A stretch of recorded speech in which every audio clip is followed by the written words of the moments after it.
Hi again, everyone. Gary Digital Williams here on Boxing Along the Beltway. Our news and notes for this week. And this week, as we promised you from last week's podcast, we will give you a look at the August schedule, which, to tell you the truth, was growing even by the day before we went on the air. We just had some new events get added to the schedule. So when we first put it on the blog, the Boxing Along the Beltway blog, we had to update it a few times over the last couple of days. So we'll continue to look at this August schedule. So that's our main focus for this edition of Beltway Boxing News and Notes, which is brought to you by Real-Time Pain Relief. From boxers to ballerinas, for shoulder pain to muscle strain, everything in between, Boxing Along the Beltway recommends Real-Time Pain Relief, the natural, plant-based, safe, fast, and effective ointment. And if you go to www.freepainoffer.com, you buy $10 worth of Real-Time Pain Relief, you get a free $10 tube of Real-Time Pain Relief. Rub it on, the pain is gone in real time. Well, before we get to the schedule, we do have some results to give out.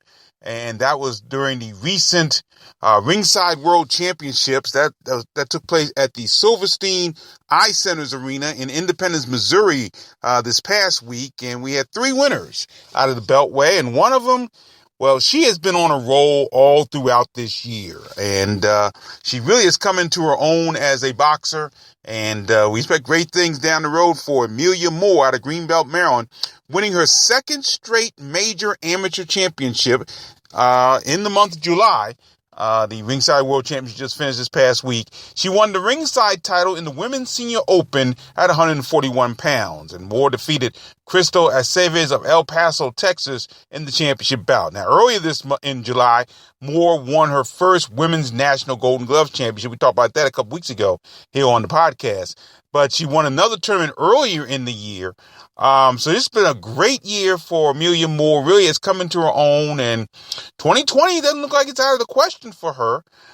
Depending on what she wants to do, if she decides to turn pro, maybe, who knows? And I think a pro situation may not have been in the cards for her, say, about 3 or 4 years ago, but now, who knows? I mean, she really has, as I said, come into her own and done an outstanding job.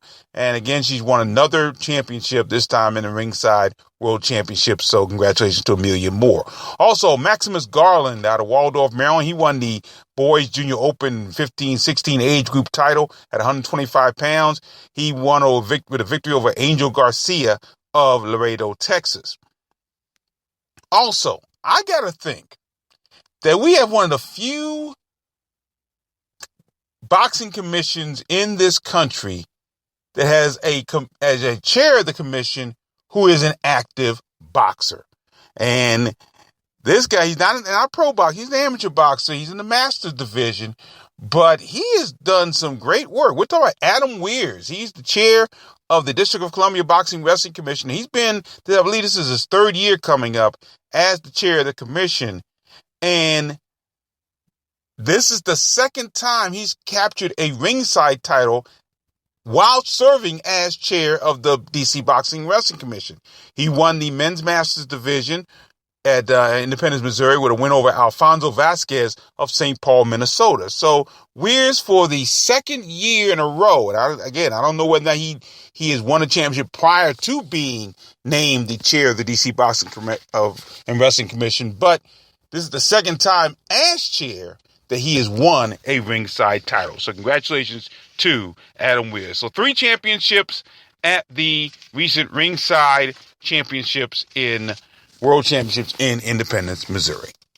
Now let's take a look at August's schedule. And of course, August kicked off with something we talked about last week here on the podcast. That's Lorenzo Simpson competing in the Brandenburg Cup Amateur Tournament in Frankfurt, Germany. Now, that tournament was scheduled to get underway actually today. So we have not heard any information about any kind of results so far. So keep watching the blog, boxonthebeltway.blogspot.com, also ProAmFightTalk.blogspot.com. We'll try to give you updates on how Lorenzo Simpson is doing at the Brandenburg Amateur Championship in Frankfurt, Germany. Now, coming back to the pros, on Saturday, August 5th, a couple of Beltway boxers will be on a card at the Claridge Hotel and Casino in Atlantic City, New Jersey. In the 6th round bout, Willis the Prophet Lockett out of Cone Park, Maryland. He'll be taking on Mike Hilton out of Trenton, New Jersey. Willis Lockett is a veteran to say the very least. He's 14 wins, 20 losses, 6 draws with 5 KOs out of Tacoma Park, Maryland. And Willis the Prophet Lockett has fought them all. I mean, he's fought some heavy-duty people over the years.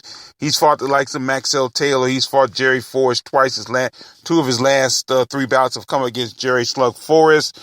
He's fought Chuck Macchio, Tarvis Sims, Aaron Pryor Jr., former world champion Keith Holmes. When Holmes making a comeback appearance, Dante Craig.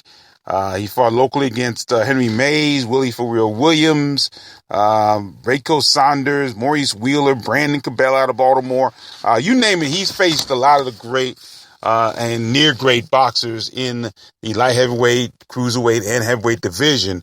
And he's definitely long in the tooth. I mean, I know some people who want to see him not really do this much anymore. He's lost 6 of his last 7 bouts. He's 0-6-1 in his last 7 bouts. His last bout was a second round knockout loss to Jerry Forrest at the Masonic Temple back on May 13th. And he's facing the guy Mike Hilton out of New Jersey, out of Trenton, New Jersey. He is 6-0, all 6 was win by KO. He hasn't fought anybody close to the experience that Mike Hilton. I guess the closest he fought a guy named Eric George, who was 4-13, and Hilton knocked him out in the 5th round. But nobody has the amount of bouts that Willis Lockett had. He has 42 bouts overall, and has fought more than 200 rounds as a pro. So this will be some of a step up for Mike Hilton. But if his power is the way it looks like, I don't know. Willis Lockett, as we said, long in the tooth, so we'll see what he does here. That bout scheduled for 6 rounds. Willis Prophet Lockett taking on Mike Hilton at the Claridge Hotel and Casino in Lansing, New Jersey. Also on that card, Jesse Singletary out of Washington, D.C. He's a super middleweight. He'll be going after his first pro win. He's 0-2 as he takes on a guy by the name of Shadi Gamhauer. He is out of Pensacola, Florida. He's 1-0, 1 KO. Jesse Singletary said 0-2. He last fought on April 29th of 2016. And lost by first round knockout to Chris Thomas. Prior to that, he made his pro debut in December of 2015 against Jerome Featherstone and lost a 4-round unanimous decision. So those are 2 boxes that'll be on the card in Lansing, New Jersey at the Claridge Hotel and Casino. That'll be on once again Saturday, August 5th. Now, Saturday, August 12th, the only pro show in the Beltway will take place at the Howard Theater. Number of boxes, mostly the Headbangers crew, going to be on that card. Patrick Harris, Franchon Cruz, DeZern, Tierra Brown, Genghis Khan Tazabai, Kareem Martin scheduled to be on that card. Also, they're bringing in Jerome Boots Ennis out of Philadelphia. And a young man who just fought, I believe he's out of Florida. His name is Brandon Cobb. He's a well-known amateur standout. Just fought not too long ago. He's 4-0, 4 KOs, and won a bout recently. So he'll be on this card as well. Hope to get the matchups later on this week and give you more on the blog. And next week, we'll do a full preview of that card coming up on Saturday, August the 12th at the historic Howard Theater. Stand by just a second. I'm actually in my car not driving, but I'm in my car doing this. I just want to make sure we have some light so I can actually see what's going on here. So I had a lot of renovations in the Beltway Boxing Stronghold, so not be able to do anything there. Now, also on August 12th, at the Masonic Temple in Norfolk, Virginia. We have a couple Beltway boxers on that card. Seth Billups and Carlos Cruz scheduled to be on that card. No word yet on their opponents. There's a Ponytail Promotions card at Masonic Temple. We've also learned that Tori Nelson was scheduled to compete on this card, but she will not be on this card. And also, I think Matthew Abregu will not be on this card as well. So that's Saturday, August 12th at Masonic Temple in Norfolk, Virginia. Also on Saturday, August 12th, and this is again one of the updates we had recently, former amateur boxer Ashton the Goon Sykes out of Columbia, Maryland. He'll make his pro debut in Madison, Wisconsin. His opponent has been named. I don't have it with me, unfortunately, but the opponent will also be making his pro debut. Now, Ashton Sykes, the gentleman we've been talking about early part of the year, and it'd be interesting because he'll make his pro debut in much a similar way as another boxer in this area made his pro debut a few years ago. Coming off an amateur career in the Beltway that was good, but because of the competition that was put in front of him, probably could have been better, but he just couldn't get past that heavy-duty competition. Ashton Sykes faced two of the better amateurs, who are still amateurs right now, in the country over the last few months especially. He faced Troy Isley at the Golden Gloves, at the Regional Golden Gloves, and then he fought Lorenzo Simpson, another amateur pro-am card here in the area. And although he looked good against both of them, both Simpson and Isley, who I think right now are the two best amateurs out of this area. You can take your pick on who's 1A and 1B. And Ashton Sykes had to face them both. And he struggled against them just because those two guys are just at another level. Okay? Now, the distinction is not as wide when you compare what Ashton Sykes is looking to do to what someone like IBF junior middleweight champion Jared Hurd did when he became a pro. Now, again, he was in an amateur class when he came out in 2012 that he used to battle Damon Nicholson, Demetrius Ballard, Jerry Odom. However, Jared Hurd, through some great work as a pro, taking the right bouts, putting on good performances, not being blinded by the bright lights of television, following a perfect game plan set by his trainers, in and out of the ring. I mean, as far as inside the ring with his performances and outside the ring, given the bouts they took at the times they took them, Jared Hurd was able to overshadow and surpass what Nicholson, Ballard, and Odom have done thus far and become a world champion. Maybe Ashton Sykes can do that. Maybe we're going to see a better pro than an amateur. And again, he was a good amateur. Don't get me wrong. Ashton Sykes was a very good amateur. But again, he was in a weight class that had very, very talented people. Guys who are looking at 2020 for the Olympics. So we'll see what happens when Ashton Sykes makes his pro debut. That'll be on Saturday, August 12th in Madison, Wisconsin. We'll give you more details on that a little bit later on.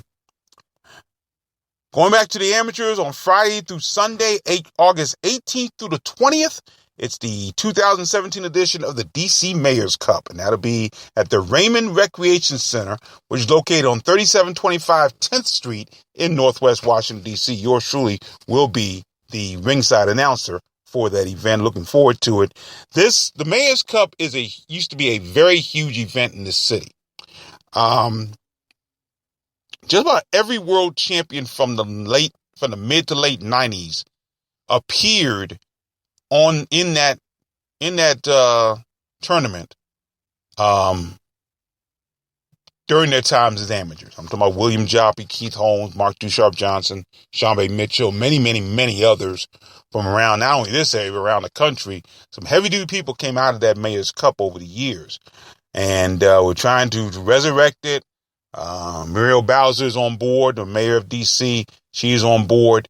So, and that's something because when she became mayor, she didn't seem to be a major boxing fan, but I think she's even realizing the amount of talent that is in D.C. proper, not to mention the rest of the Beltway, but in D.C. proper. And I think she's realizing that, and because of that, she's lent her support to it. And it'll take place Friday through Sunday, August 18th through the 20th. August 18th is that Friday. That'll start at 6 p.m. Saturday and Sunday will begin at noon at the D.C. Mayor's Cup. Okay, once again, the Raymond Recreation Center. That's located on 3725 10th Street Northwest in Washington, D.C. Saturday, August 19th, we have a couple of boxers in action. Mike Yes Indeed Reed out of Waldorf, Maryland. He is going to be in a 10-round contest against Robert Red Hot Franco of Denver, Colorado, by way of Albuquerque, New Mexico. Now, Mike Reed, 22-0, 10 KO, 12 KOs. He last fought on April 8th on the Lomachenko social card. Won a 10-round unanimous decision over Reyes Sanchez at the MGM National Harbor in Oxon Hill, Maryland. However, even he would say that was not his best performance. And some people are criticizing the opponent that he's going to be facing in this bout on the 19th of August. People are looking for Mike Reed to start taking a step up. Now, again, having said that, the opponent he faced, again, the performance he had, I should say, against the opponent he faced, Reyes Sanchez, was not a good performance. Not for Mike Reed. It was not a good performance. And I think he needs a good showing in this bout against Robert Franco. And I think they've given them Robert Franco to see if he can give us that good performance. Robert Franco's 35-17-1 with 7 KOs. He last fought a 10-round unanimous decision over Johnny Rodriguez in Denver, Colorado, his last bout earlier this year. And again, the tough guy, kind of older guy, 37 years old. But Mike Reed needs to look good. And this bout is on the card that features, this will be in the Pinnacle Bank Arena in Lincoln, Nebraska. And I believe it's the card that is going to be on ESPN that features Terrence Crawford and Julius Indongo on that card in Lincoln, Nebraska. So Mike needs a good showing. Reed needs a very good showing in this bout. And now he has to win, which is obvious, but he has to look good in this situation. So we'll see what happens there. Once again, that'll be on Saturday, August 19th. The bout schedule, it may be on ESPN2, ESPN, I should say, ESPN as part of the card featuring Terrence Crawford. There are actually 4 10-round bouts on that card featuring likes of Alexander Gusick, who I know is going to be on TV, the light heavyweight. And also Brian Jennings is returning on this card. Mike Alvarado is on this card. So like 4 or 5 10-round bouts. And of course the Crawford bout is a 12-round bout. So I don't know whether or not Mike Reed will make television on this one. They may. It's a top-ranked card. Maybe they'll stream the undercard on toprank.tv. We don't know. So as soon as we find out, we'll definitely let you know. Also scheduled to be in action on August 19th is Malik Jackson out of Washington, D.C. He is 2-0, 2 KOs. He's competing in a 4-round super bantamweight contest. And on that card, that 19th card, Malik Jackson is the only boxer that is yet to have an opponent. So I would guess his status on that card could be shaky unless they find somebody. It's been tough for some reason finding opponents for Malik Jackson as of late. I don't know what it is, but that's Saturday, August the 19th at the Claridge Hotel in Atlantic City, New Jersey. Now, one of the more recent changes additions to this schedule, we just found out about this earlier today. People have been wondering where Anthony Peterson has been. You know, Lamont Peterson is the WBA regular welterweight champion, but people wondering, where's Anthony Peterson? Well, Anthony Peterson will make his return on Tuesday night, August 22nd, from the Sam's Town Live in Las Vegas, Nevada. He'll take on Mickey Bay, former world title challenger. That bout scheduled for 10 rounds. It'll be a main event, and the bout will be shown on FS1, Fox Sports 1. Anthony Peterson, 37-1, 24 KOs, had not fought since April of 2016. April 1st, 2016, that was the card of the DC Armory that featured Adrian Broner and Ashley Theophane. He won that bout pretty much 10-round unanimous decision, that one was. And he did not fight. He fought pretty well in that one, but again, kind of got a little bit rusty, but he did fight well enough to win that bout. No question about it. It was a pretty easy win in actuality. Anthony Peterson will take on Mickey Bay, and apparently Peterson and Bay are very good friends. They know each other well. Bay is 22-2-1, and he has 12 KOs. He's out of Cleveland, Ohio, and his last bout was back in June of 2016, and he lost a bout for the IBF lightweight title. He lost a 12-round split decision to Rances Barthelemy. So, if he's anywhere close to that, it's going to be an interesting bout. And again, sometimes when two friends face each other, they put together very boring bouts.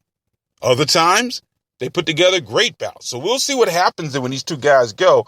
Anthony Peterson has already said this is business, nothing personal. This is just business. And I know, in all honesty, Peterson wants to be where Bey has already been. Peterson has never had a title shot. And Bey is coming off one back in June of 2016. So that'll be Tuesday, August 22nd at Sam's Town Live in Las Vegas, Nevada. And that bout will be shown on FS1. And then on Friday, August 25th, this bout just added. Of course, everything's kind of leaning toward what's going to take place on the 26th of August. But on Friday, August 25th, Emmanuel Lean, the chosen one, he'll take on Hugo Centeno Jr. That'll be in a 10-round co-feature bout, and it'll be in the Buffalo Run Casino in Miami, Oklahoma. Now, Emmanuel Lean came off a solid performance in winning the WBC Silver Middleweight Championship, stopping Evgen Kurtrov in a great bout. And I think, again, he is TV. He's a TV-friendly fighter, and that was a great TV-friendly bout there. So he is 17-0-1 with, I believe, 12 KOs to his credit. Hugo Centeno is 25-1-1, 13 KOs. He's out of Oxnard, California. He last fought against Ronald Montes, won a third-round stoppage in Los Angeles in that card. So that could be a very good bout as a co-feature bout that will be also shown on FS1. So back-to-back showings for Beltway boxers on FS1 coming up in August. As we said, August 22nd, Anthony Peterson in the main event, Emmanuel Lean in a co-feature. So that'll be Friday, August 25th from the Buffalo Run Casino in Miami, Florida. Then on Saturday, August 26th, of course, the card that people are talking about, but apparently not too many people are buying it, which is probably pretty good, actually. That's the Floyd Mayweather-Conor McGregor card from the T-Mobile Arena in Las Vegas, Nevada. And the one of the co-feature bouts, in fact, the co-feature bout on the card will be Gervonta Davis defending his IBF Super Featherweight Championship against an opponent to be determined on that card. So that'll be on pay-per-view on the Floyd Mayweather-Conor McGregor card, and also the card will be shown on closed circuit in certain locations around the country. Then also on Saturday, August 26th, in the 10th annual Ceasefire Don't Smoke the Brothers and Sisters amateur boxing event that takes place at the Upshur Playground, 14th and Arkansas Avenue, Northwest DC. That's an amateur card that's put on by my good friend Al Malik Farrakhan. And this is a card that's very important. The amateur boxing card is also a big cookout during the course of the day as well. But the whole day is supposed to really try to increase the peace and really try to put as much of a moratorium on the killings in the area as they possibly can. 6-month moratorium on the killings in DC. So it's the 10th annual event, and it'll be held at the Upshur Playground. Once again, that's 14th and Arkansas Avenue in Northwest Washington, D.C. So as of now, that is the schedule. We'll be giving you some updates. Hopefully, again, giving you some. Next week, we'll do an update on the actual Howard Theater card that's taking place on Saturday, August 12th from Washington, D.C. from the Howard Theater. I don't know. We're going to do a broadcast from there. The last time we were there for the amateur show, the Wi-Fi was sort of shaky. We'll see what we can do there. If not, we'll definitely do a post-fight wrap-up show from there. But we don't know whether or not we'll do a full-fledged show yet. We'll figure it out. That may be a game time decision on. We may decide that the Wi-Fi is good enough. We just go on air. So keep posted. If you download the Boxing on Beltway Google app, you get a notification on it. If you subscribe to the iOS pages on Spreaker.com and iHeartRadio.com, you'll get a notification saying that we are on the air. So wherever you are, you can listen out for the card. So we'll try to give you updates best we can on all the things that are going on through the month of August, and it's gotten very busy all of a sudden in the month of August. We didn't think it would be this busy, but hope you can come out definitely to the show on August 12th at the Howard Theater. Hope you can come out to the Mayor's Cup on the 18th to the 20th, and support all Beltway boxers all around the country and around the world as they perform. So that'll do it here for this edition of Beltway Boxing News and Notes. Reminder, we're brought to you by Real Time Pain Relief. You go to freepainoffer.com, buy $10 worth of Real Time Pain Relief. You get a free $10 tube of Real Time Pain Relief. Rub it on. The pain is gone in real time. I'm Gary Digital William. Thanks for joining me, everybody. And always remember to keep supporting the best boxing in the world, the boxing along the Beltway. Take care.